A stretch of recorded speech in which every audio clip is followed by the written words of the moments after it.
বৃদ্ধাশ্রম থেকে শাশুড়ি মাকে চিঠি এক পুত্রবধূর। পূজনীয় মা, এই মা কথাটা আমি কোনোদিন আপনাকে মন থেকে বলিনি। আজ আপনাকে খুব ইচ্ছে হলো একটা চিঠি লেখার, তাই খোলা আকাশের নিচে বসে আপনাকে চিঠি লেখা শুরু করলাম। জানি না এই চিঠি আপনার কাছে পৌঁছাবে কিনা। আমি সেই বৃদ্ধাশ্রমেই আছি, যে বৃদ্ধাশ্রমে আপনি শেষ নিঃশ্বাস ত্যাগ করেছিলেন। ভাগ্যক্রমে আপনি যে রুমটিতেই থাকতেন, আমি এখন সেই রুমেই থাকি। তাই হয়তো আজ আপনাকে আমার খুব মনে পড়ছে। ক্ষমা চাইবার অধিকার আমি হারিয়ে ফেলেছি, তাও এই চিঠি লিখছি যদি আপনি ক্ষমা করে দেন। বিয়ে হয়ে আসার পর থেকে আমি দেখেছিলাম আপনি সংসারটাকে নিজের হাতে আগলে রেখেছিলেন। এটা আমার সহ্য হতো না, মনে হতো যেন আমি বন্দী হয়ে আছি। কিন্তু এটা বুঝতাম না মাথার ওপর একজন অভিভাবক থাকা কতটা প্রয়োজন। আপনি যখন বলতেন, বৌমা যতটা খাবে ততটাই নাও, লোকসান করো না, এই কথাটা যেন আমার অসহ্য লাগতো। কিন্তু আমি এখন বুঝতে পারি আপনি কোনো খারাপ কথা বলেননি তো।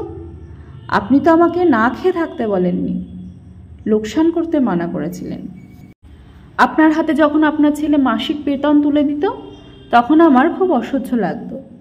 মনে মনে ভাবতাম কি করে আপনার কাছ থেকে মুক্তি পাওয়া যায়।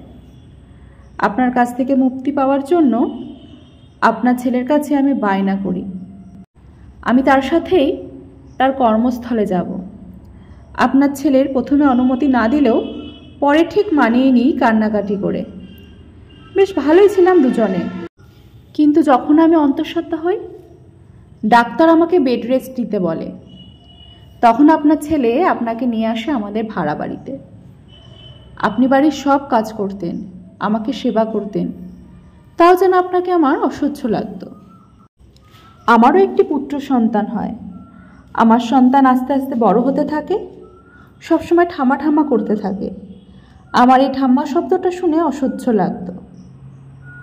আমার ছেলেকে আমি ইংলিশ মিডিয়াম স্কুলে ভর্তি করি, কিন্তু আপনি বাংলা মিডিয়ামে যত কবিতা গল্প শোনাতে থাকেন।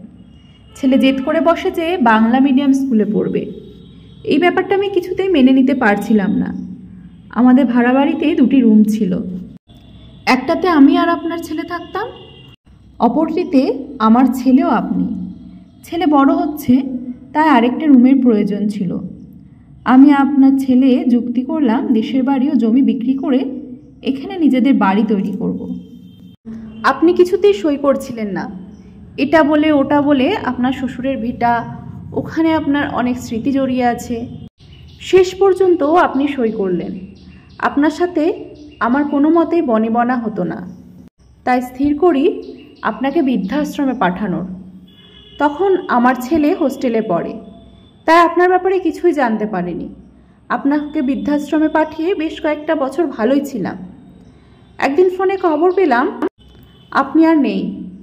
আমি মনে মনে বললাম, যাক বাঁচা গেছে। এরপর ছেলে বড় হলো, বিয়ে দিলাম। প্রথম প্রথম ভেবেছিলাম আমি তো আর আপনার মতন গেও ভূত নই, তাই আমার সাথে আমার বৌমার বেশ ভালোই মিল হবে। কিন্তু তা হয়নি। আমার সাথে যেন ইতিহাসের পুনরাবৃত্তি হচ্ছিল।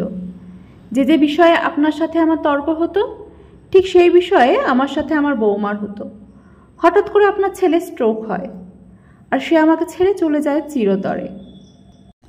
আপনার ছেলের বানানো বাড়ি তাদের পছন্দ হচ্ছিল না।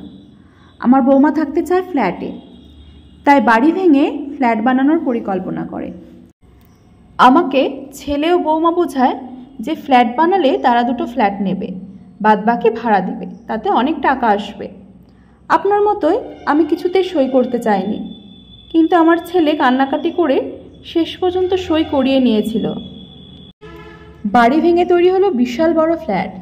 সেই ফ্ল্যাটে ছিল দুটো রুম আর একটা কিচেন। আমি আমার ছেলেকে বললাম, কি রে, আমার রুম কোথায়?